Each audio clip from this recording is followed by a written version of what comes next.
Kwanza, kwa mfano mtu ambaye anajitrain au tuseme anajifunza kuongoza watalii kama sehemu ya utalii wenyewe pia. Kuna vitu vingi ambayo anapata guide tuseme, kwa sababu ukisema mtu ambaye anaongoza utalii maana yake ni tour guide. Kuna faida nyingi sana. Kwanza ni kipato chake chenyewe, kwa sababu mwisho wa siku anavyoongoza watalii atapewa tip.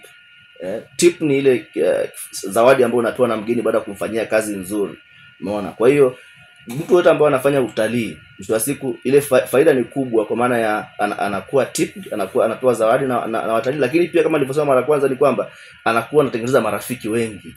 Sababu mgeni akikubali, mwisho wa siku kwa maana kazi ambayo umemfanyia, kuna wengine ambao wanataka muendelee kuwasiliana zaidi, ili akitaka kurudi labda Tanzania au kama sio yeye mwenyewe, basi kama na marafiki zake anakupostia wewe kwa sababu ya kazi nzuri ambayo umefanya.